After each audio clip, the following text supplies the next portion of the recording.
चलो तो gaseous state पढ़ रहे थे हम लोग।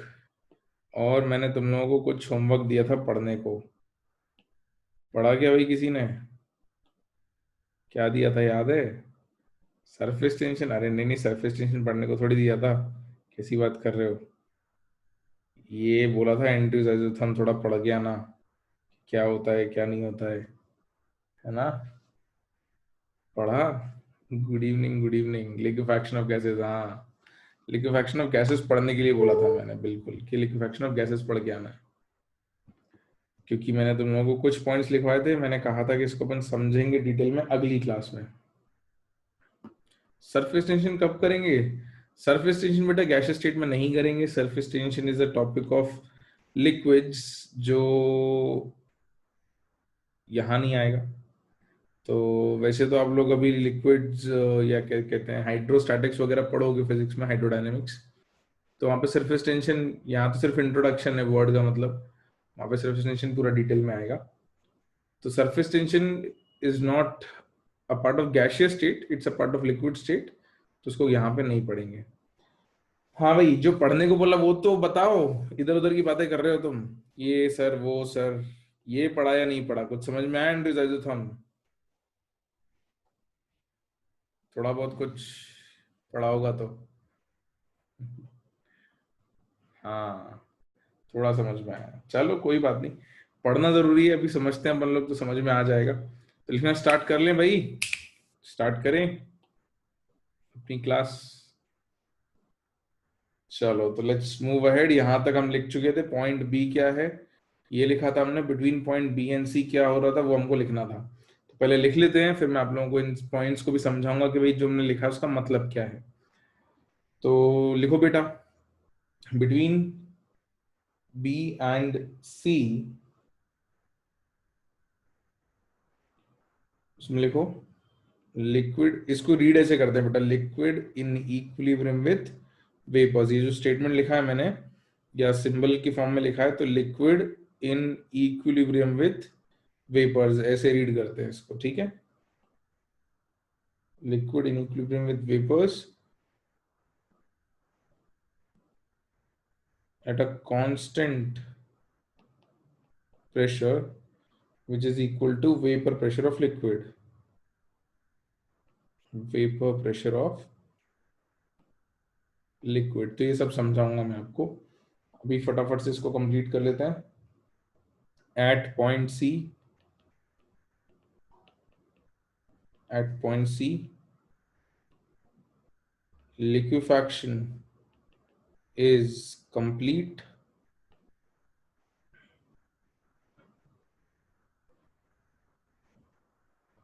फिर curve C to D, curve C to D is liquid state,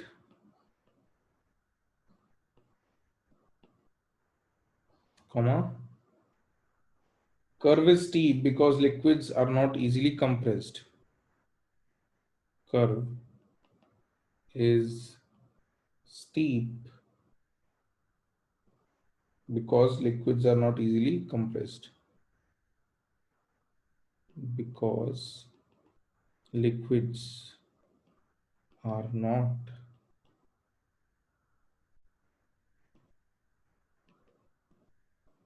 easily compressed.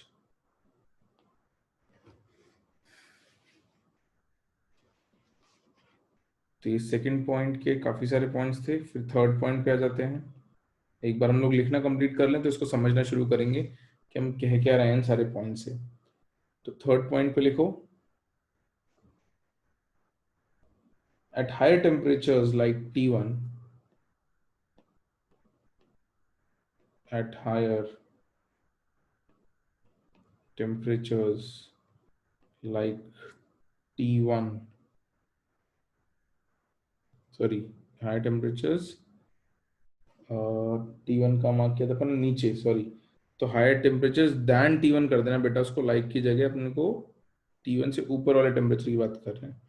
तो at higher temperatures than T1 in bracket like T2, right closed, comma, we get a similar curve, but we get a similar curve, but with a decreased width of horizontal portion, but with a decreased width of horizontal portion. Full stop. Fourth point. At temperatures Tc,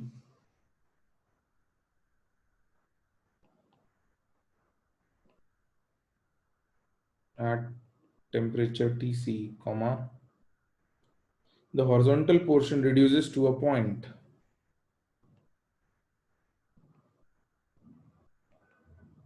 The horizontal portion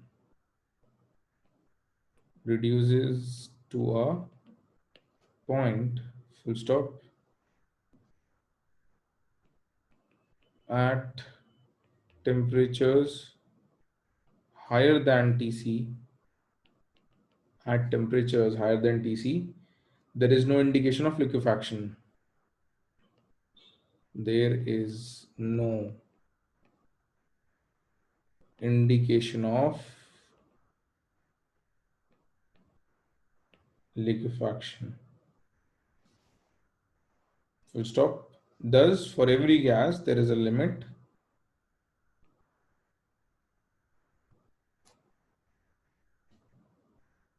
thus for every gas there is a limit of temperature above which a limit of temperature above which it cannot be liquefied. It cannot be liquefied. Full stop. और इसके बाद हम इस चीज को कहेंगे critical temperature in bracket TC. तो critical temperature की डेफिनेशन में लिखवाऊंगा, उसके पहले अब आपको समझा दूं कि हमने जो कुछ लिखा है उसका मतलब क्या है। तो यहां तक लिख लो, लिक्विफाइड तक, फिर मैं आपको समझा दूं कि हम क्या कह रहे हैं, फिर अपन लिखेंगे क्रिटिकल टेम्परेचर क्या है। हाँ भाई, तो लोगों के रिप्लाईज तो आना शुरू हो गए कि लिख लिया है, डन है, रिटर्न, बट कोई बचा है। .4 की line 3, 1 2 3, than TC there is no indication of liquefaction.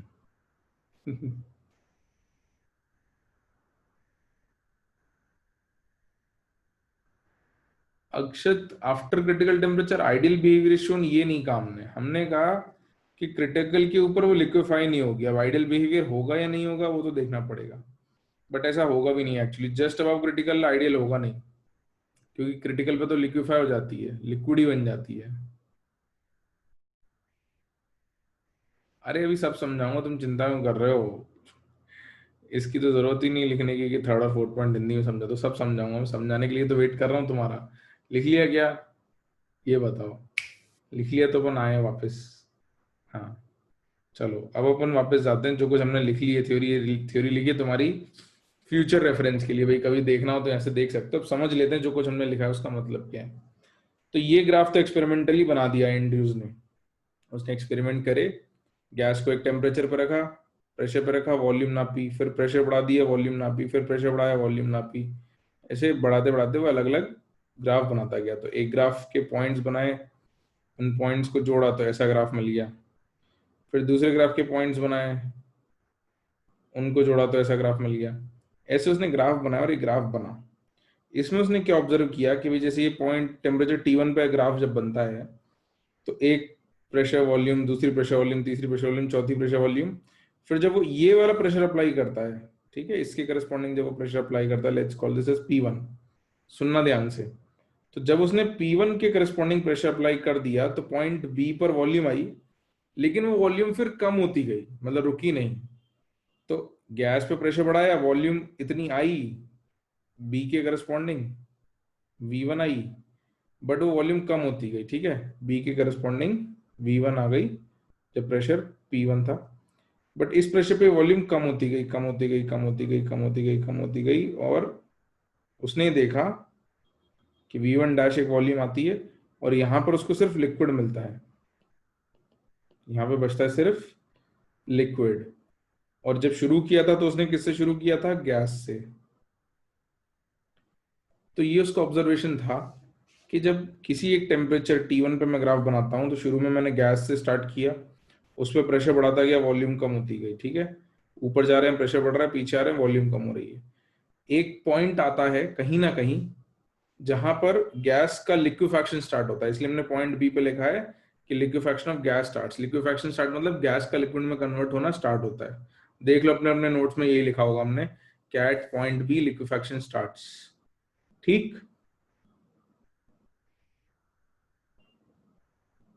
हाँ, तो पॉइंट बी तक पहुंचने तक सिर्फ गैस थी, सिर्फ गैस थी।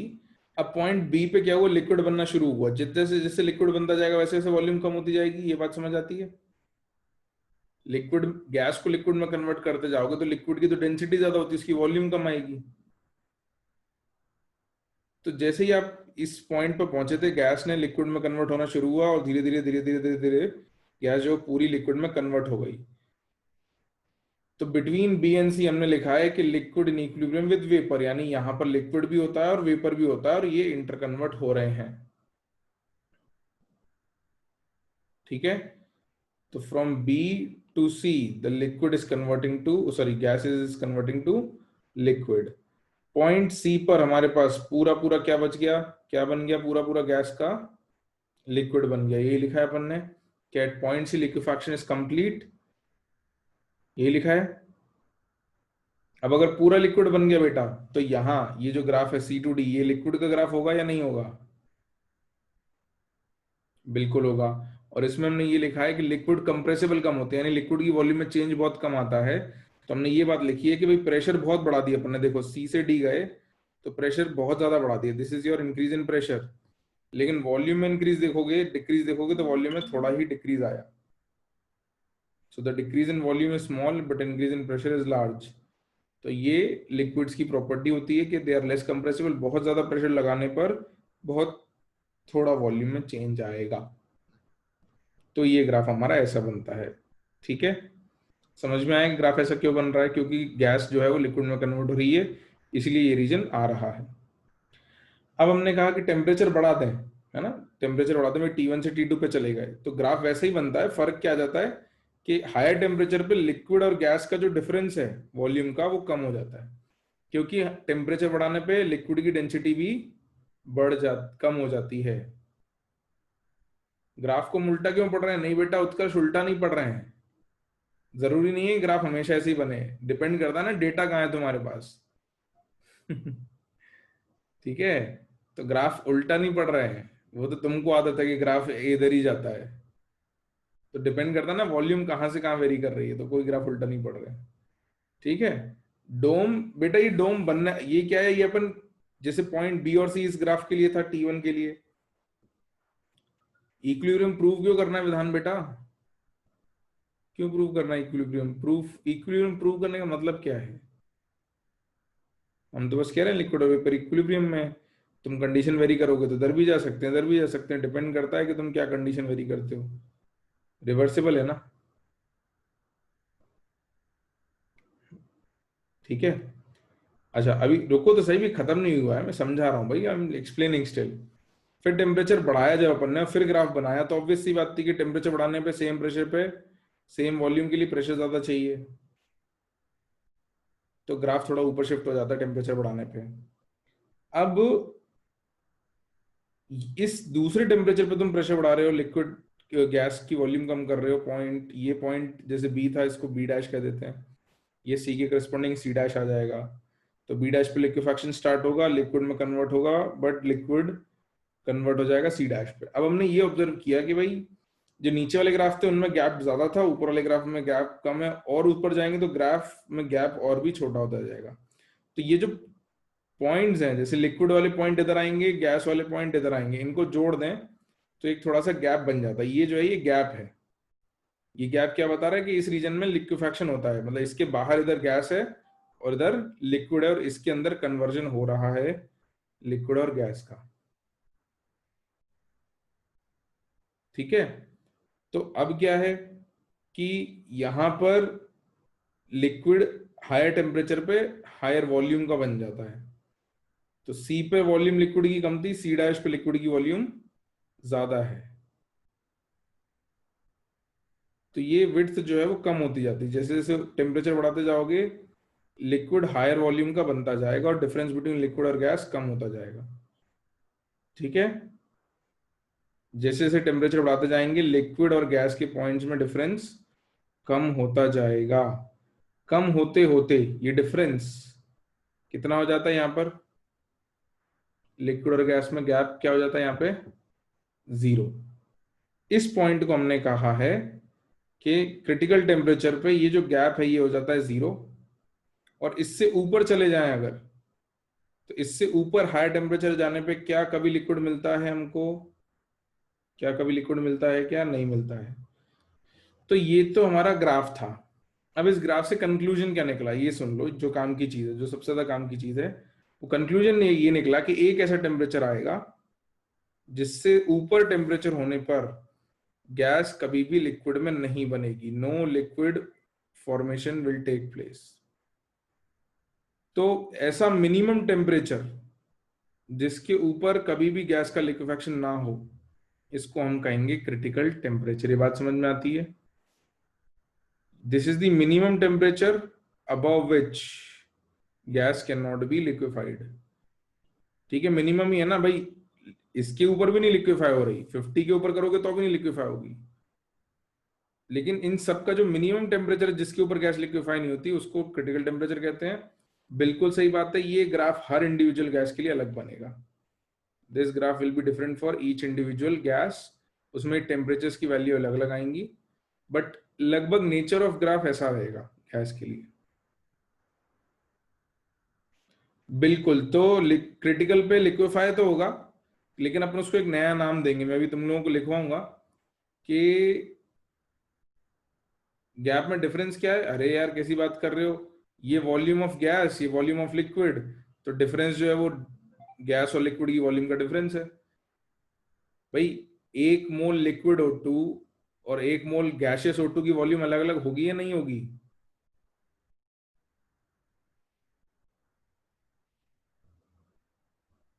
होगी ना भाई, लिक्विड की वॉल्यूम अलग आएगी, गैस की वॉल्यूम अलग आएगी, तो वही डिफरेंस है। इस तरफ गैस की वॉल्यूम है, इस तरफ लिक्विड की वॉल्यूम है, ये दोनों के बीच में उनका डिफरेंस है, वॉल्यूम में डिफरेंस जो भी है। क्रिटिकल के ऊपर आइडियल हो जाएगा ये जरूरी नहीं है, this can be for real gas also. ठीक है, T3 T4 रियल गैस भी हो सकते हैं, आइडियल होना जरूरी नहीं है। ठीक है, पॉइंट वाई पर इसको हम क्रिटिकल स्टेट कहेंगे। इसका बिहेवियर जो होता है ये बाकी सब मतलब कंडीशन से अलग होता है। मतलब अब तुमको दिक्कत भी शायद इसलिए लगे क्योंकि तुमने कभी ऐसा देखा नहीं होता कि गैस और लिक्विड में बाउंड्री ना हो। खैर ये बात भी मैं समझाता हूँ, एक बार आपको ये लिखवा दूं मैं। अभी तक जितने पॉइंट लिखे उतने मैंने समझाए हैं, अभी 2 पॉइंट और मुझे बताने हैं जो करस्पॉन्डिंग टू पॉइंट वाई होंगे। तो पॉइंट वाई क्या है, इस पे क्या होता है, टीसी पर क्या बात होती है, वो अपन डिस्कस करते हैं। दिव्यांश कह रहा है कि मुझे ये समझ में नहीं आया कि टेम्परेचर बढ़ाने पे हॉरिजॉन्टल पोर्शन कम कैसे हुआ। एक्सपेरिमेंट करके देख लो, कम आ जाएगा। अब समझाने को समझा सकते हैं, देखेंगे, अपने पास टाइम बचेगा तो बता दूंगा। ज्यादा कुछ वो नहीं है, मतलब पॉइंट ये है कि गैस को हाई टेम्परेचर पे लिक्विफाई करने के लिए तुम्हें ज्यादा प्रेशर अप्लाई करना पड़ेगा, तो गैस की भी वॉल्यूम कम हो जाती है। और लिक्विड को हाई टेम्परेचर पे रखोगे तो सेम प्रेशर पे लिक्विड की वॉल्यूम ज्यादा आएगी, तो होता ही है कि लिक्विड की वॉल्यूम बढ़ जाती है और गैस की वॉल्यूम कम हो जाती है। अब वो, लेकिन उससे ज्यादा कुछ फर्क पड़ नहीं रहा है हमको, मतलब हमको अल्टीमेटली टीसी से काम है। तो देखते हैं, टाइम बचेगा तो मैं उसको भी डिटेल में डिस्कस कर दूंगा। इट्स नॉट दैट टफ, मतलब ऐसा कुछ ज्यादा कुछ उसमें मुश्किल है नहीं। अभी तक तो मैंने सिर्फ तुमको वो समझा दिया है जो जो हमने यहाँ लिखा है, ठीक है। आई होप ये पॉइंट्स क्लियर हो गए होंगे कि जो भी हमने अभी तक यहाँ लिखा था वो हमने समझ लिया है, ठीक है। अब critical temperature, critical pressure, critical volume की डेफिनेशन लिखते हैं। पॉइंट वाई जो हमने मार्क कर रखा है ग्राफ में वो क्या है उसको समझते हैं, उसको क्या कहते हैं ये समझते हैं। जैसे लोग कह रहे थे कि सर उस पर क्या कहते हैं, पॉइंट वाई पे गैस होगा कि लिक्विड, तो वो मैं लिखवा रहा हूँ अभी आपको कि गैस होगा या लिक्विड होगा, ठीक है। पॉइंट फोर के अंदर हमने लिखा है टेम्परेचर टीसी जो है उसको हम क्रिटिकल टेम्परेचर कहते हैं। तो हम डिफाइन कर लेते हैं कि क्रिटिकल टेम्परेचर होता क्या है। तो क्रिटिकल टेम्परेचर बेटा ये पॉइंट जो है, this is in your point number 4, ठीक है। ये डेफिनेशन पॉइंट नंबर 4 के अंदर लिख रहे हैं, पॉइंट 5 पॉइंट 6 भी लिखना है।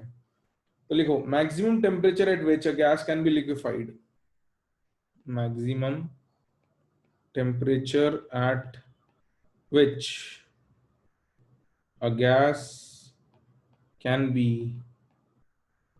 liquefied is known as critical temperature in bracket TC।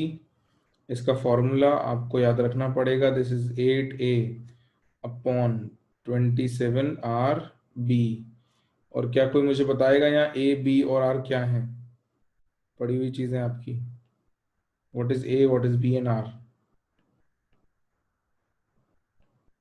क्या है R? A और B van der Waals constant, और कैपिटल R क्या है? Universal gas constant, very good. Universal gas constant. और जो ए कॉमा बी है ये जो है ये है आपके वैंडरवाल्स कांस्टेंट्स, बिल्कुल। अब क्रिटिकल टेम्परेचर पर हमने पीसी और वीसी भी मार्क किया था, तो वो भी लिख लेते हैं कि भाई क्या होता है पीसी, उसको हम कहते हैं critical pressure. This is known as critical pressure in bracket PC.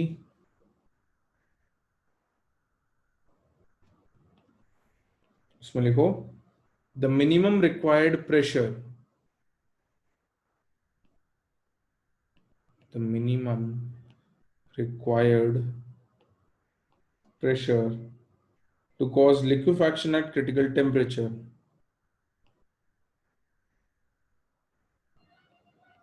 to cause liquefaction at critical temperature। हाँ अर्नब बेटा बिल्कुल सही बात है। तो क्रिटिकल टेम्परेचर पर लिक्विड को मैं कन्वर्ट करने के लिए जो प्रेशर अप्लाई करना पड़ता है उसको हम क्रिटिकल प्रेशर कहेंगे। The pressure required to cause liquefaction at critical temperature, required बेटा required, Ayush R Q is required. कैसी बातें कर रहे हो आसिम बेटा कि why beyond critical temperature liquefaction won't take place at any pressure. तो वही तो हमने डिफाइन किया ना क्रिटिकल टेम्परेचर कि भाई ऐसा टेम्परेचर जिसके बियॉन्ड हो ही नहीं रहा है लिक्विफैक्शन, उसी को क्रिटिकल टेम्परेचर कह रहे हैं। क्रिटिकल टेम्परेचर थोड़ी डिसाइड कर रहा है कि गैस का लिक्विफैक्शन होगा या नहीं। हम तो देख रहे हैं कि भाई लिक्विफैक्शन किस टेम्परेचर तक हो पा रहा है। जिस टेम्परेचर के आगे गैस लिक्विड में कन्वर्ट ही नहीं रही उस टेम्परेचर को क्रिटिकल टेम्परेचर कहा ना हमने। तो ये तो उल्टी बात हो गई ना बेटा। दिव्यांश कह रहा पीसी ग्राफ में कहाँ है सर? बेटा तुम लोग ना बहुत डांट खाने वाले काम कर रहे हो। दिव्यांश बेटा ग्राफ तुमने बना नहीं था क्या लास्ट क्लास में पूरा? हम्म, क्या है ये, क्या लिखा है ये ग्राफ में? हाँ वैभव कह रहा ना, सही कह रहा, वाई एक्सिस पे देखो। ये क्या बनाया अपन ने। अब वीसी भी बता देता हूँ, ये देखो यहाँ वीसी, फिर बाद में नहीं पूछना वीसी लिखूंगा कि सर वीसी कहाँ है ग्राफ में। चलो आ जाओ। तुम लोग फ्लो बिगाड़ देते हो यार कभी कभी, जो मैं समझा रहा था। मैक्सिमम प्रेशर होना चाहिए डेफिनेशन पे, हे भगवान कुछ नहीं सुनते, कुछ नहीं सुनते सर, कुछ भी समझाते रहे। वैसे मुझे पता था कोई ना कोई तो कहेगा कि सर मैक्सिमम होना चाहिए। बेटा मुझे ये बता, पर इधर ये प्रेशर था है ना पीसी, ये इधर गैस थी, ठीक है, इधर लिक्विड है।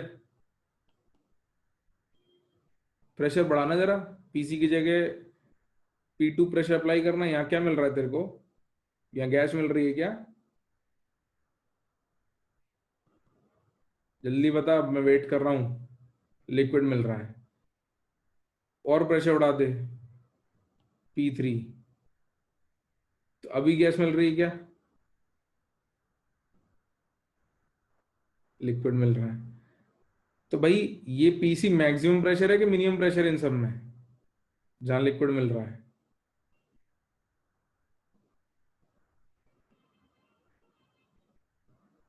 लिक्विड मिलने का पीसी जो है वो मिनिमम प्रेशर हुआ कि मैक्सिमम हुआ? मिनिमम हुआ ना। मैक्स कौन बोला है? यशवर्धन पिट जाएगा तू। लिक्विड मिलने का मिनिमम प्रेशर है पीसी। भाई यहाँ गैस थी, प्रेशर बढ़ाते गए बढ़ाते गए बढ़ाते गए, सबसे पहली बार लिक्विड जहां मिलेगा वो तो मिनिमम प्रेशर है ना। उसके ऊपर जाओगे तो लिक्विड मिलेगा ही। तो this is minimum pressure, the minimum required pressure to cause liquefaction at critical temperature. बिल्कुल, PC is only for TC. PC define ही हम टीसी के लिए करते हैं, बिना टेम्परेचर, क्रिटिकल टेम्परेचर के पीसी डिफाइन नहीं होगा। क्रिटिकल टेम्परेचर पर जो मिनिमम प्रेशर लगाना पड़े जिस पर लिक्विड बने उसको क्रिटिकल प्रेशर कहते हैं। इसका भी फॉर्मूला याद रखना है अपने को। तो PC is equal to A/27 B²। A/27 B²।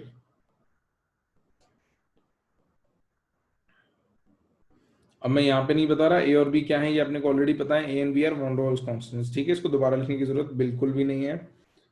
अब क्रिटिकल वॉल्यूम।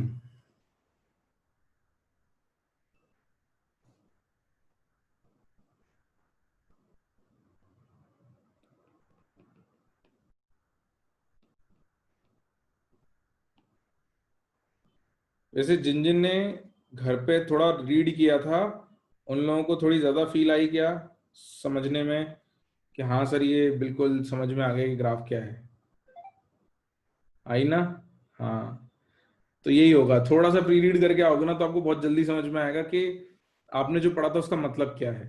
आपको थोड़ा रिलेट भी हो रहा होगा जब मैं समझा रहा हूँ कि हाँ ये पढ़ा था, कुछ ऐसा कुछ लिखा हुआ था। बिल्कुल बिल्कुल। इसलिए मैं कहता हूँ थोड़ा प्री रीड करोगे ना तो बहुत अच्छे से ग्रास्पिंग होती है चीजों की, याद भी ज्यादा रहती है। लिखो, क्रिटिकल वॉल्यूम लिखो लिखो लिखो। Volume occupied by 1 mole of a real gas, volume occupied by 1 mole of a real gas at critical temperature and critical pressure conditions। तो VC का फॉर्मूला सबसे आसान होता है, VC is equals to 3 × B। VC is equals to 3B।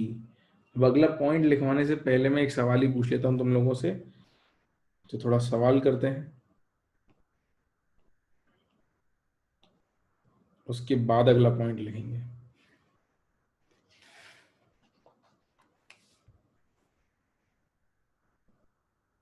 लिख लिया सबने? Question दे दूं बेटा?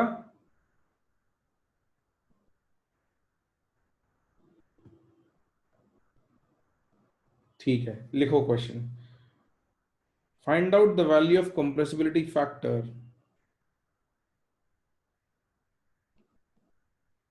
Find out the value of compressibility factor at critical conditions for a real gas। at critical conditions for a real gas। तो बताओ भाई कितनी आती है कंप्रेसिबिलिटी फैक्टर की वैल्यू क्रिटिकल कंडीशंस में रियल गैस के लिए। डेट आपको कुछ दिया नहीं है।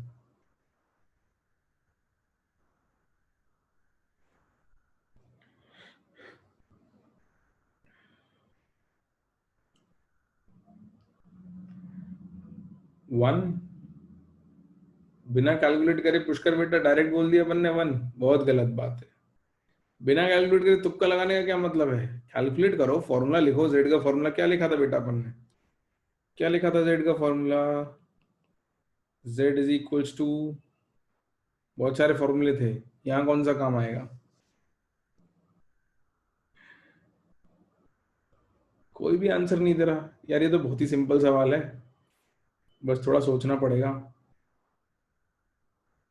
लेस देन वन आ चलने का बेटा, बात तो बिल्कुल सही है तुम्हारी, लॉजिकल बात है कि लेस देन वन आएगा, लेकिन लेस देन वन कितना आएगा? अच्छा, z is equals to PV upon R T पढ़ा था अपन ने।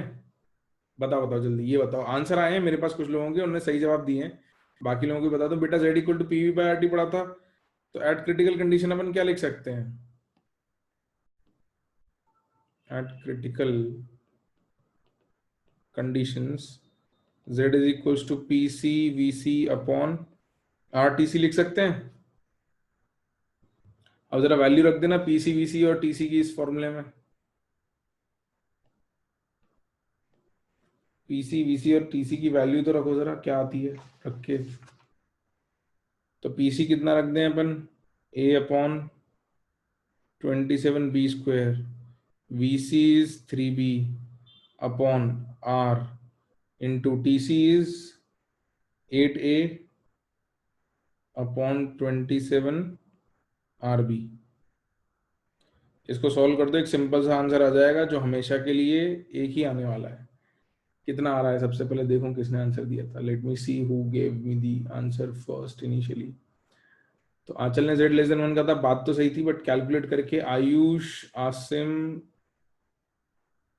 और सौरभ, इनने सबसे पहले भेजा था आंसर, फिर निर्भय का भी आ गया था। बिल्कुल बेटा, ये आ जाएगा z इज इक्वल्स टू, इसको सॉल्व करोगे तो 3/8। यानी कि क्रिटिकल स्टेट पर, क्या आपको नेचर ऑफ गैस पता होना जरूरी है क्या z की वैल्यू निकालने के लिए, या कांस्टेंट ए और बी की जरूरत है क्या? नहीं है। तो क्रिटिकल स्टेट अगर बोल दिया तो बिना ए और बी के भी हम z की वैल्यू बता सकते हैं। At critical state we can give the value of z for any gas without knowing constant a and b। ठीक है, it will be a fixed value 3/8। This is your answer. इसको एक दो बार revise कर लोगे तो आपको याद बना रहेगा, ये भी याद रहेगा कि फिक्स्ड वैल्यू आती है। ठीक है, सबको समझ में आया ना? सबका आंसर भी आ गया होगा 3/8। इसको डिवाइड वगैरह कर लिया होगा सबने, आई होप, या बस छाप लिया स्क्रीन पे से कि सर ने लिख दिया तो हम भी लिख लेते हैं, सही ही होगा। Good good Rupanshu. हाँ, 0.375 आ जाएगा। इसका तो जवाब दे दो भाई, ऐसा तो किसी ने नहीं किया ना कि बस लिख लिया, सर ने लिख दिया तो हम भी लिख लेते हैं। सॉल्व करके देखना। हाँ, चलो आगे के 2 पॉइंट्स और लिख लें। कितने पॉइंट हो गए थे हमारे? 4 पॉइंट्स हो गए थे, फिर मैं एक दो क्वेश्चन और करवाऊंगा आपको पॉइंट्स लिखवाने के बाद। गुड गुड गुड, चलो तो 2 पॉइंट्स और लिख लें, फिर कुछ और क्वेश्चन करेंगे। आ जाओ। Fifth point, at t equal to tc the substance is known as critical fluid. At t equal to tc, substance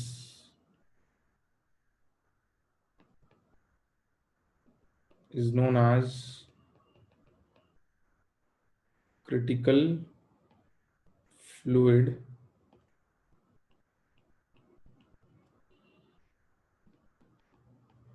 और sixth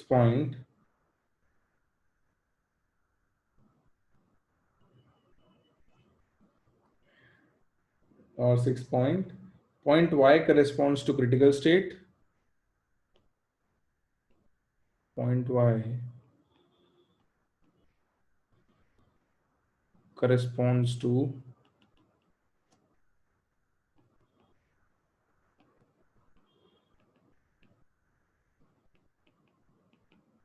critical state, full stop. At this point, both the states of fluid, at this point, both the states of fluid, in bracket gaseous and liquid, in bracket gaseous and liquid, bracket close, become indistinguishable, become indistinguishable.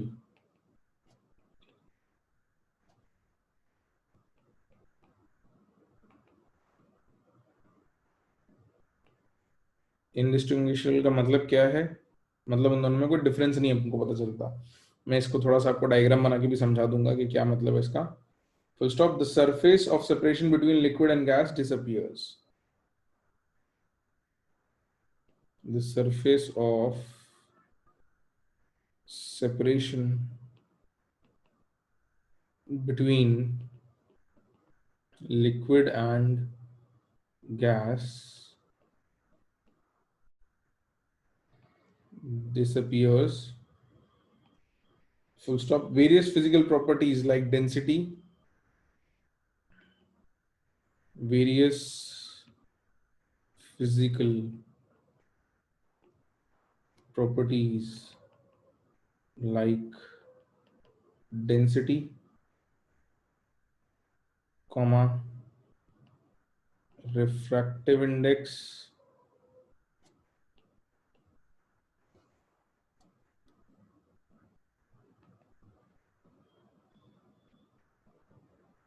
comma, viscosity, etc.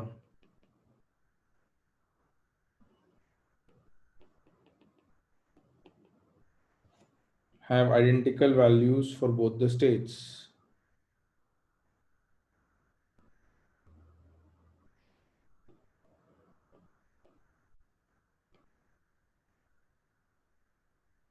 Have identical values for both the states.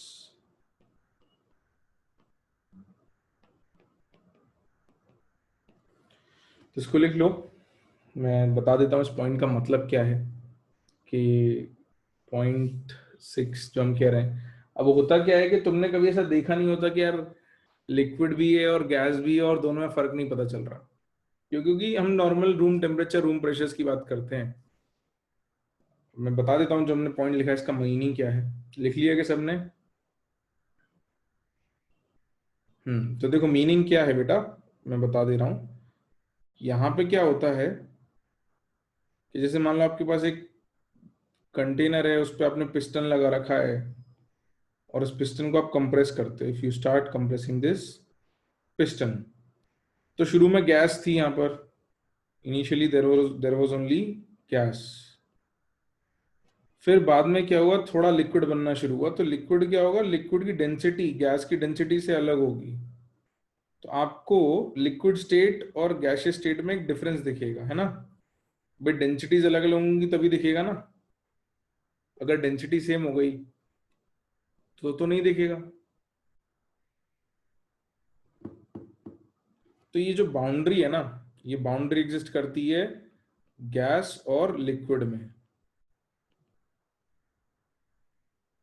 और हमने अपना जब graph बनाया था बच्चों, तो वहां पे जो ये जो डिफरेंस था, जैसे यहाँ तक एक पॉइंट आता था, फिर दूसरा पॉइंट यहाँ से आता था, ये बीच में गैप रहता था। ये इसलिए रहता था कि लिक्विड की वॉल्यूम और गैस की वॉल्यूम अलग अलग है, इनकी डेंसिटीज अलग अलग हैं। लेकिन क्रिटिकल स्टेट पे क्या हुआ, हमने कहा क्रिटिकल स्टेट पे कोई गैप नहीं है। कोई गैप नहीं मतलब यहाँ तक गैस था और यहीं पे लिक्विड बन गया, तो यहाँ दोनों की वॉल्यूम सेम आएगी, गैस की और लिक्विड की। आएगी या नहीं? तो यहाँ पे क्या हो जाएगा कि अब यहाँ कोई बाउंड्री नहीं बचेगी, क्योंकि दोनों की स्टेट एक जैसी है, तो there will be no boundary. आपको सब कुछ एक ही जैसा दिखेगा, मतलब डिफ्यूज्ड सा दिखेगा। There is no boundary between liquid and gas. अभी आपको normal day to day life में दिखता नहीं है, इसलिए इसको कॉम्प्रिहेंड कर नहीं पाते।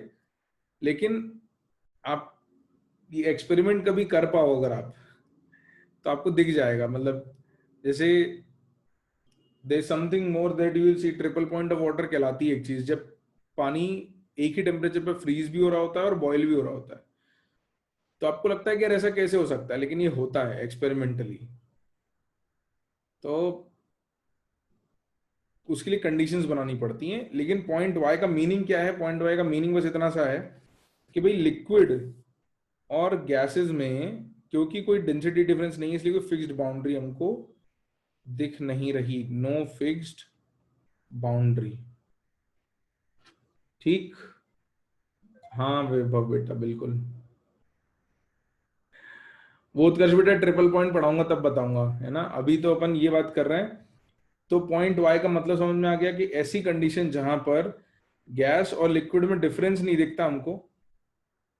तो इस पॉइंट पर हमको कोई डिफरेंस नहीं दिखेगा। जैसे होगा क्या कि यहां पे गैस थी, इसको प्रेशर बढ़ाते गए बढ़ाते गए बढ़ाते गए, इस पॉइंट पर वो लिक्विड में कन्वर्ट हुई। बट हम यहां हमको इमीडिएट डिफरेंस नहीं देखा। डिफरेंस क्या, ग्रेजुअल होगा। जैसे डेंसिटी बढ़ती जाएगी बढ़ती जाएगी बढ़ती जाएगी और फिर यहां भी बढ़ती जाएगी। तो यहाँ पे हमको थोड़ा लिक्विड जैसा दिखने लगेगा, यहाँ पे गैस दिख रहा था। This will be intermediate between liquid and gas, जैसा दिख रहा है वैसा। तो ट्रांजिशन जो है वो स्मूथ हो गया। ऐसा आप समझ सकते हो ना कि भाई यहाँ पे क्या था, ट्रांजिशन एकदम जंप के साथ होता था, यहाँ तक गैस और फिर एकदम से लिक्विड बन गया। तो अपने को ड्रॉप दिखने लगती है, लिक्विड स्टेट दिखने लगता है। तो यहाँ एक सडन ट्रांजिशन आता है, यहाँ पे ट्रांजिशन स्मूथ हो गया। बात समझ में आई? जैसे इसकी एनालॉजी अगर मैं आपको दूं कि स्मूथ ट्रांजिशन की अगर एनालॉजी दूं, बेटा एक सेकंड सुन लो, बहुत सिंपल सी एनालॉजी है लाइफ में। आप लोगों ने रेनबो देखा है सबने, कभी ना कभी तो देखा होगा, है ना। तो अपन जब कॉपी में रेनबो बनाते हैं तो कैसे बनाते हैं कि भाई ये एक ऐसे रेड लाइन बना दी, फिर उसके बाद येलो लाइन बना दी, कुछ ग्रीन बना दी, ऐसा ऐसा ऐसे बना देते हैं ना कि ये एक कलर हो गया, ये दूसरा कलर हो गया और ये तीसरा कलर हो गया। ठीक। बट बेटा रियल लाइफ में क्या आपको ऐसी कोई बाउंड्री दिखती है रेनबो में? ऐसी कोई बाउंड्री दिखती है क्या? नहीं दिखती, है ना। अपने को एक स्मूथ ट्रांजिशन होता है कि जैसे शेडिंग होती है ना, जैसे येलो कलर की और रेड कलर की, और बीच में एक स्मूथ ट्रांजिशन हो जाता है। हाँ, बीच में कोई लाइन एग्जिस्ट करती नहीं है, सही बात है। तो इस तरीके से आप समझ सकते हो कि जैसे मर्जिंग ऑफ कलर्स हो जाती है ना, कि रेनबो में आपका विबग्योर है तो ऑरेंज से रेड में मर्जिंग हो जाती है, मतलब ग्रेजुअल ट्रांजिशन हो जाता है। वैसे यहां पर क्रिटिकल कंडीशन में गैशियस से लिक्विड एक ग्रेजुअल ट्रांजिशन हो गया। आपको कहीं पे ऐसा जंप नहीं दिखा कि नहीं नहीं जंप हो गया। समझ में आई बात कि ग्रेजुअल ट्रांजिशन का मतलब क्या है? वो एनालॉजी के लिए बताया है बस आपको कि, है ना, रेनबो से कुछ लेना देना नहीं, कोई बाद में कहे कि सर ने रेनबो बताया था लिक्विफैक्शन में। ठीक है। विस्कोसिटी मतलब बेटा गाढ़ापन, ये तो पढ़ा होगा। Honey is more viscous than water, जो ज्यादा गाढ़ा होता है। उसकी बहुत सारी डेफिनेशंस हैं कि एक डेफिनेशन ये भी होती है कि friction between layers of liquid. ठीक है। तो ग्राफ हमने काफी डिटेल में समझ लिया है। ये जो तीन फॉर्मूले हैं वो आपको याद रखना पड़ेंगे, ये आपको याद होने ही चाहिए। इनको जल्दी से याद कर लो। और चैन बोल रहा है व्हाट इज एवोग्राम। पता नहीं चैन बेटा, मैंने तो कभी पढ़ाया नहीं तुम लोगों को एवोग्राम क्या है। अभी तो मैं सवाल देना चाह रहा हूँ, सवाल कर लें जल्दी से, जिससे लिक्विफैक्शन कंप्लीट हो जाए और अगले लेक्चर में हम अपनी गैसियस स्टेट कंप्लीट कर लें।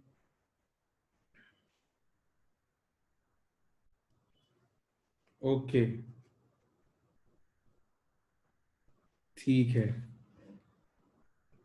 तो एक दो सवाल करते हैं, उसके बाद अपन आगे बढ़ेंगे। तो लिखो बेटा क्वेश्चन। बॉयल्स टेम्परेचर याद है ना सबको? हमारी क्लास भूल तो नहीं गए? हाँ, क्योंकि आएगा सवाल। चलो, तो बॉयल्स टेम्परेचर पर एक सवाल। Eight moderate pressure the compressibility factor of a gas is given bye.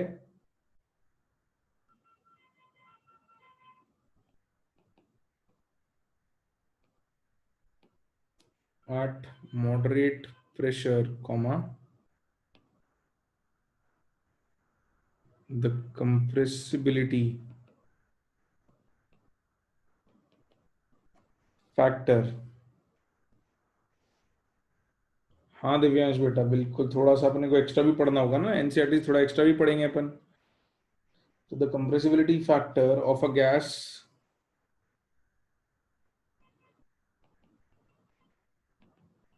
Is given by, आपको एक इक्वेशन दे दी, z is equal to 1 plus 0.4p minus 200p by t in bracket where p is in bar and t is in Kelvin, is in Kelvin. Then the boil's temperature is given by,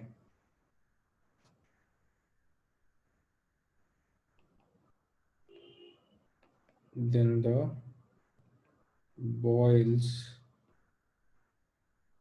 temperature is given by, और आपको चार options दे रखे हैं, A 200 kelvin, B 500 kelvin, सी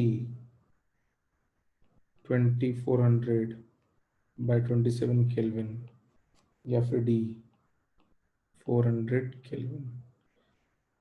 बताओ बेटा,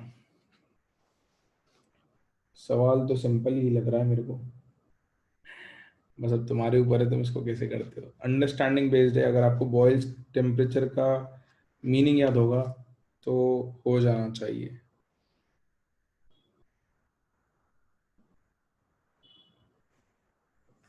answer answer आ गया, ठीक है।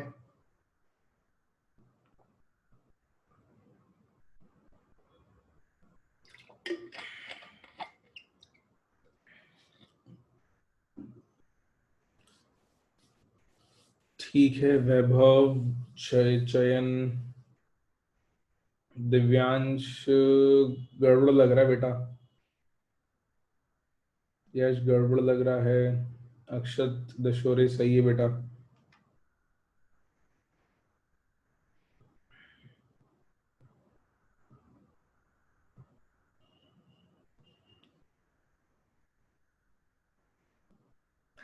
हाँ करना तो ये, लेकिन करना क्यों है वैभव, ये भी तो सोच रहा है ना कि ये करना क्यों है। भाई कोई मुझे बताएगा कि क्या यूज करेंगे कंडीशन, बॉयल्स टेम्परेचर पे क्या कंडीशन थी। वैभव z इक्वल टू 1, हाँ मैंने कहा था, अपन ने पढ़ा था कि भाई बॉयल्स टेम्परेचर पे z की वैल्यू 1 जो है उसके बराबर सबसे ज्यादा रेंज में रहती है, तो बॉयल्स टेम्परेचर पे z को 1 आना चाहिए, आइडियल बिहेवियर होना चाहिए। तो सॉल्यूशन में अपने को करना क्या है कि at TB ideal behaviour is observed,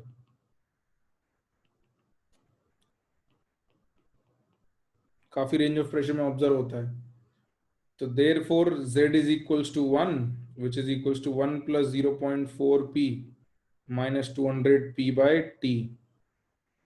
इसको सॉल्व करोगे तो 0.4p is equals to 200p by T, T is equal to कितना आएगा बेटा, बस ये करना था और कुछ भी नहीं करना था, कितना आ जाएगा 500 केल्विन।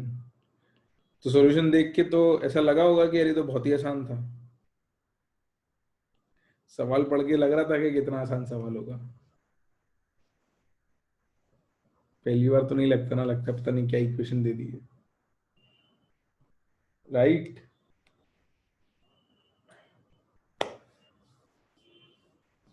बताओ भाई क्या हो गया, किसी का जवाब नहीं आ रहा, सब लिखने में बिजी हो गए क्या, या शौक में चले गए कि सर हमें तो लगा था पता नहीं क्या क्या करना पड़ेगा, ये तो 2 लाइन में 3 लाइन में आंसर आ गया।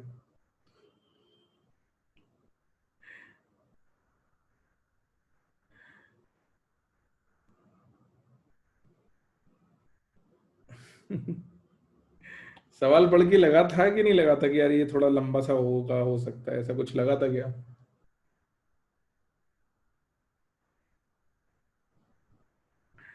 हाँ, तो आसान है, बस आपको बॉयल्स टेम्परेचर पे इसको इक्वल टू 1 करना है बस, और कुछ भी नहीं। हाँ, वो देख के लगता है ना, ऐसा कुछ आ जाता तो देख के लगता है डिफिकल्ट होगा, बट वो समझते हैं तो लगता है कि आसानी है। चलो आओ और एक आध सवाल करते हैं फटाफट से, लिक्विफैक्शन फिर हम कंप्लीट कर लेंगे, थ्योरी तो हमने कर ही ली है।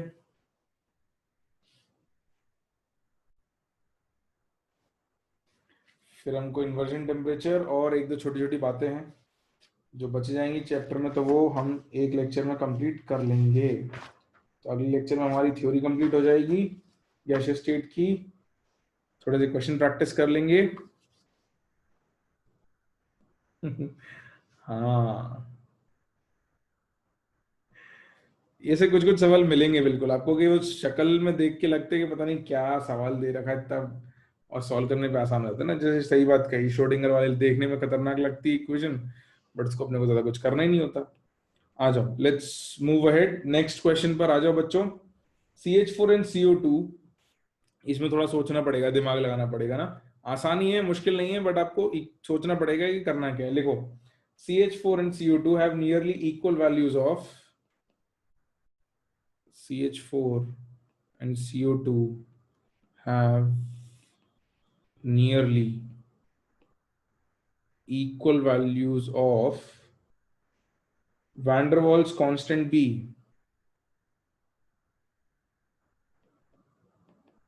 Van der Waals constant B. Full stop. Their critical temperatures are, their critical temperatures are 190 Kelvin and 300 Kelvin respectively.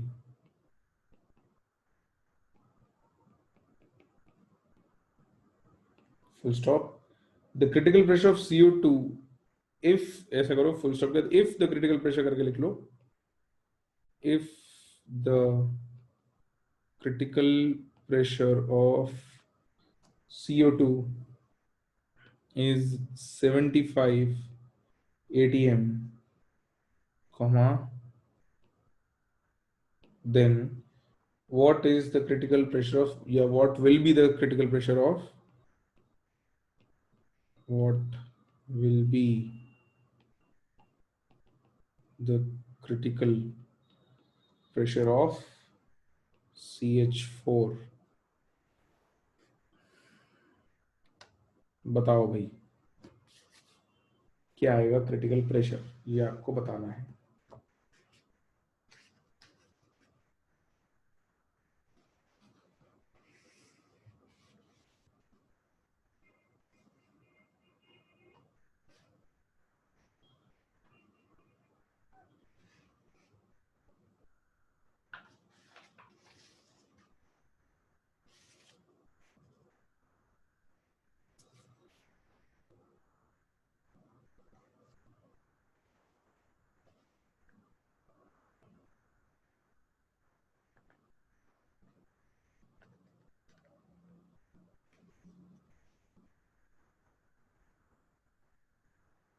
क्या बात है, थोड़ा टाइम लग रहा है सोचने में। करो करो। नई विधान बेटा। 75 तो नहीं आएगा, 75 तो दे रखा है CO2 का।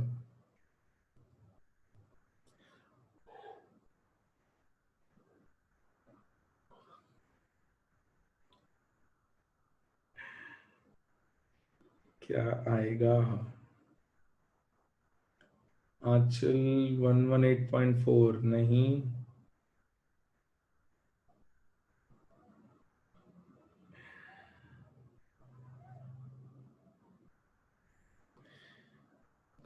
अच्छा, मैं थोड़ी हिंट दे देता हूँ, चलो, मेरे को लग रहा है कि शायद हो सकता है you guys are stuck somewhere.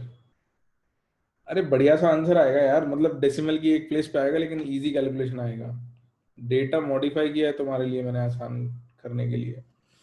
अच्छा रुको एक सेकंड, सुन लो, उसके बाद करना, एक बार और अटेम्प्ट करना। सुनो, आपको क्या क्या बोला हुआ है, एक तो बी के बारे में कुछ कहा गया है, फिर क्रिटिकल टेम्परेचर और क्रिटिकल प्रेशर के बारे में कहा गया है। तो बेटा क्रिटिकल टेम्परेचर, क्रिटिकल प्रेशर और बी में देखो ना कि क्या हो रहा है भाई। जैसे पीसी का फॉर्मूला आप लिखते हो तो पीसी का फॉर्मूला क्या होता है, A/27 B², है ना। और टीसी का फॉर्मूला क्या होता है, 8A/27 RB। ओके, आंसर आना शुरू हुए, अरे लोगों ने सही निकाल लिया मतलब। आसिम पर, ठीक है आंसर्स। बाकी लोग सुन लो एक बार बेटा, पीसी और टीसी की ये वैल्यूज हैं। अब इसमें आपको एक चीज दिख रही है कि भाई मैं ए को एलिमिनेट कर सकते हैं यहाँ से, तो हमको पीसी और टीसी में और बी में एक रिलेशन मिल जाएगा, ए को एलिमिनेट कर दें तो एक तरीका ये है, नहीं नहीं बेटा 118 या 118.4 नहीं है आंसर। एक तरीका क्या है कि पीसी अपॉन टीसी को कैलकुलेट करो और मुझे कोई बताओ कि पीसी अपॉन टीसी कितना आता है। PC upon TC is equals to what,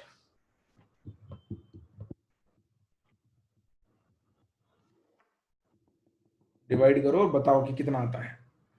PC upon TC is equal to ratio R B, R/B। अरे नहीं नहीं भाई, 8A/B, ए तो कैंसिल हो जाएगा ना, कैसी बात कर रहे हो।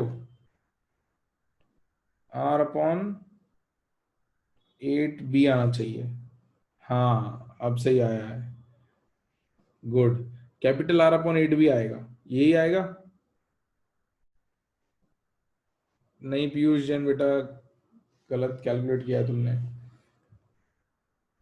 अब अपने को क्या पता चला, since B is same for both gases, therefore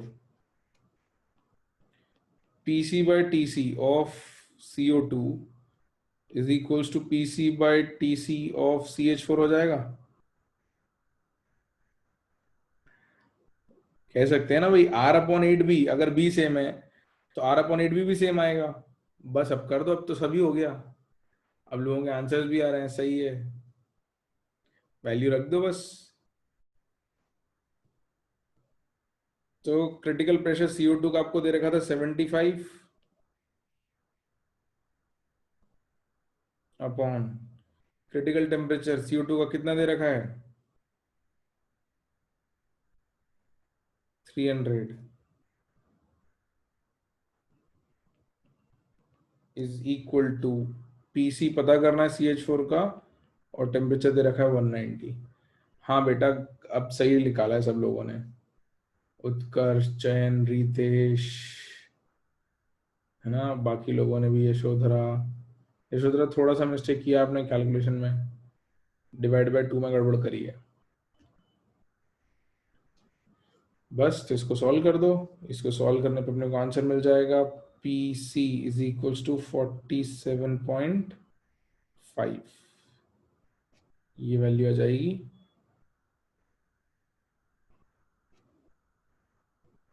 190/4।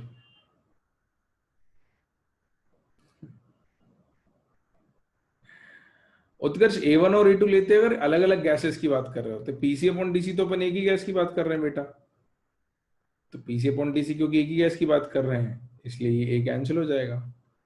समझ में आया ना, मतलब न, कुछ है नहीं इसमें, मतलब आपको बस पीसी और टीसी को मैनिपुलेट करना है, कंडीशन निकाल के लानी है।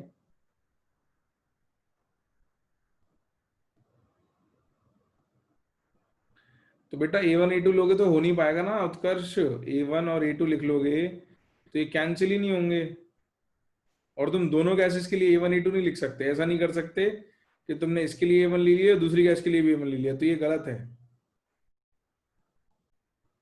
ठीक है, तो ये गलत है, वो फिर उसमें तुम्हारा आंसर आ रहा है कि चीजें कैंसिल हो रही होंगी, A1 से A1 और A2 से A2 तुमने कैंसिल कर दिया होगा, बट वो गलत है। अरे प्रथम कैसी बातें कर रहा है, एक ही गैस के लिए दो अलग अलग कांस्टेंट कैसे हो जाएंगे। पीसी मैंने CO2 के लिए लिखा, टीसी मैंने CO2 के लिए लिखा, तो ए है तो ए ही रहेगा ना बेटा, A1 A2 कैसे हो जाएगा, कैसी बात कर रहा है।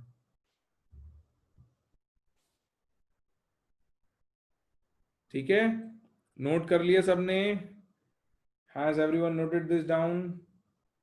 मैं एक क्वेश्चन और दे दूं होमवर्क, या चलो क्लास में ही करवा लेता हूँ, थोड़ी तो मेहनत करो तुम लोग। चलो एक सवाल और है ना, ये पीसीबीसी टीसी से रिलेटेड नहीं है, ये कंप्रेसिबिलिटी फैक्टर पे बेस्ड है। लिखो क्वेश्चन। तो पीसीबीसी टीसी का फॉर्मूला इसलिए याद होना चाहिए क्योंकि इस टाइप के क्वेश्चन आ सकते हैं, और अगर आपको फॉर्मूला याद नहीं होगा तो काम नहीं होगा। You should know the formulas, formulas are important here. लिखो 1 litre of a gas at 400 kelvin and 300 atm pressure.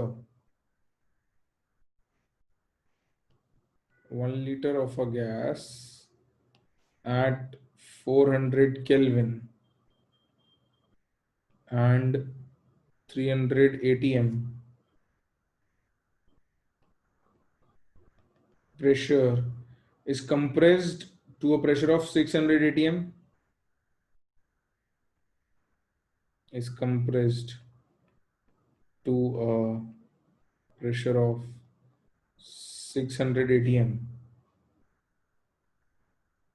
and 200 Kelvin. Full stop. The compressibility factor is changed from 1.2 to 1.6.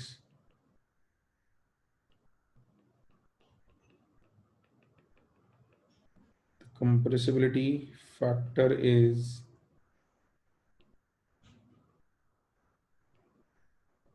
changed from 1.2 to 1.6 respectively. Full stop. Calculate the final volume of the gas. Calculate the final volume of the gas. Options हैं आपके बेटा। A 2 liter, B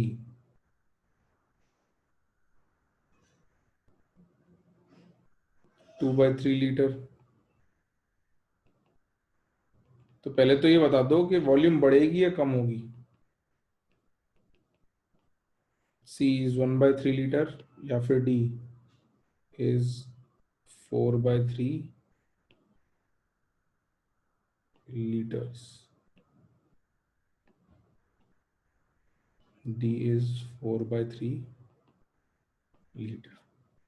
कम होगी है ना, तो पहला option तो वैसे ही हट गया, इतना तो अपने को समझ में आना चाहिए, पहला ऑप्शन हट गया।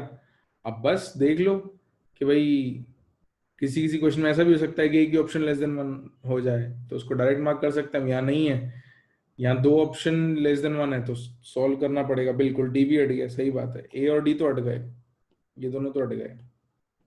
अब इन दोनों में डिसाइड कर लो।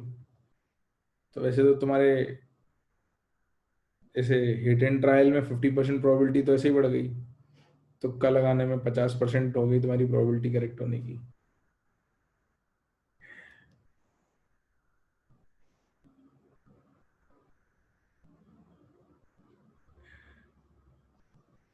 ऑर्गेनिक के प्रथम बेटा, ऑर्गेनिक नहीं पढ़ रहे अपन, फिजिकल पढ़ रहे हैं। ये काम भी मैं ही करूं कि अभी तक जितने फॉर्मूले पढ़े हैं उसका एक चार्ट बना दूं मैं तुम्हारे लिए? हैं, ये कौन को करना चाहिए काम? वैसे तो जरूरत नहीं है अभी चार्ट बनाने की, अभी तो नोट्स रिवाइज करो, नोट्स याद हो, मतलब फॉर्मूलों से सवाल नहीं होंगे, ठीक है? फॉर्मूले लिख लेने से सवाल नहीं होंगे, नोट्स के क्वेश्चंस रिवाइज करो, अपने मॉड्यूल के क्वेश्चन रिवाइज करो, असाइनमेंट के क्वेश्चन रिवाइज करो, बट क्वेश्चन रिवाइज करो। और नोट्स देखने हैं भाई, ऐसा नहीं करना है कि नोट्स लिख लिए छोड़ दिए। आ जाओ पहले सवाल की बात कर लेते हैं भाई, क्या आंसर आ रहा है? क्या बात कर रहे हो, इतनी जल्दी कर लिया? मुझे लगा था पिछले सवाल में टाइम लगाया तो इसमें भी लगाओगे, मतलब कंप्रेसिबिलिटी फैक्टर के सवाल जल्दी हो जाते हैं। तो क्या कह रहे हैं, 1/3 कह रहे हैं सब लोग, सभी 1/3 कह रहे हैं, कोई कुछ और नहीं कह रहा क्या? अरे क्या मतलब, चीटिंग कर ली क्या तुमने कहीं से, ये सॉल्व किया है?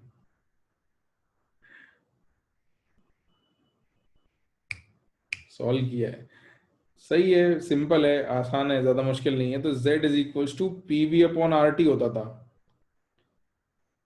है ना?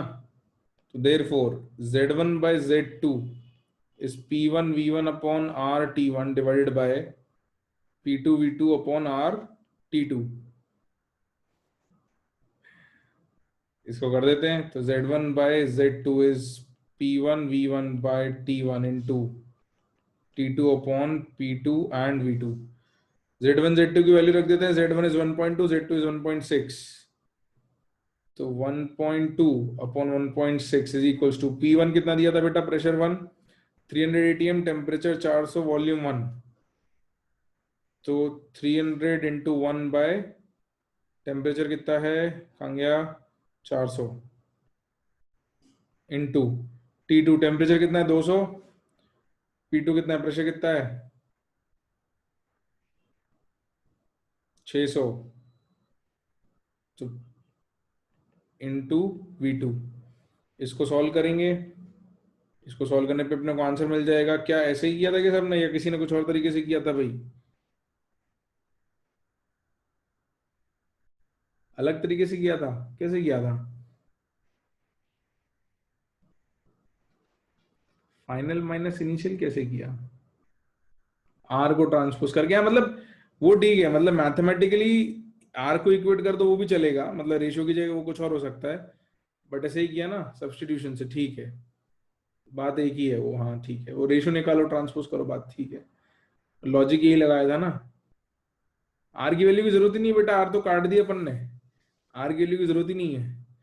इसको सॉल्व कर देते हैं, कितना आता है भाई V2 फाइनली बता दो, वही लिख देता हूं मैं, और सही बताना। हाँ 1/3 आएगा बिल्कुल, इसको सॉल्व करोगे तो you'll get 1/3 liters।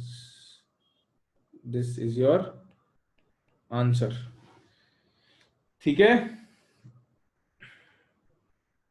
All right. हाँ भाई जनता, थोड़े तो एक्सपर्ट हो गए यार तुम गैस स्टेट में, हैं, गुड गुड। तो अगली हेडिंग लिख लेते हैं, यहीं से आगे पढ़ेंगे। हेडिंग लिख लो, इन्वर्जन टेम्परेचर, अगले लेक्चर में।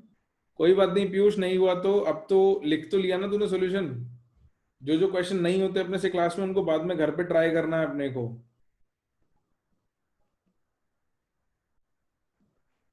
और ये समझना है कि बचपन में नोट्स एक बार लिख के एग्जाम के पहले देखते थे, वैसे नहीं चलेगा। अपने को नोट्स लिखने हैं, उन्हीं को रिवाइज करना है, और ऐसे रिवाइज करना है कि अपने को कुछ महीनों में याद होने लगे, कि भाई पन्ने पलट के देखें तो याद हो जाए कि अच्छा हाँ, इस पन्ने पे तो सर ने ये पढ़ाया था, ये हेडिंग कराई थी, इतने सवाल कराए थे। ये लेवल ऑफ अंडरस्टैंडिंग लानी है, और वो आएगी, बिल्कुल आएगी। तो भाई 3 टेम्परेचर हो गए हैं, तीसरा ही अपन अगली बार पढ़ेंगे। सबसे पहले अपन ने बॉयल्स टेम्परेचर पढ़ा था, फिर क्रिटिकल टेम्परेचर पढ़ा, और तीसरा टेम्परेचर पढ़ेंगे इन्वर्जन टेम्परेचर।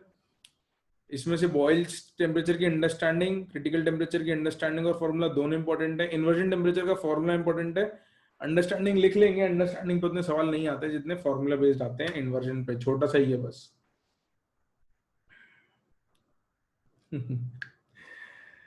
चलो भाई बच्चों, तो आज के लिए थ्योरी यहां रोक ले अपन। इन्वर्जन टेम्परेचर और मीन फ्री पाथ और कोलिजन पैरामीटर, ये 2-3 बातें हैं बस, जो अगले लेक्चर में कर लेंगे अपन खत्म। 1-2 सवाल कर लेंगे तो गैस स्टेट कंप्लीट हो जाएगा, फिर अपन यूडोमेट्री करेंगे। रोक लें, थ्योरी रोक लें आज के लिए, मतलब अभी पढ़नी तो बहुत है। ठीक है।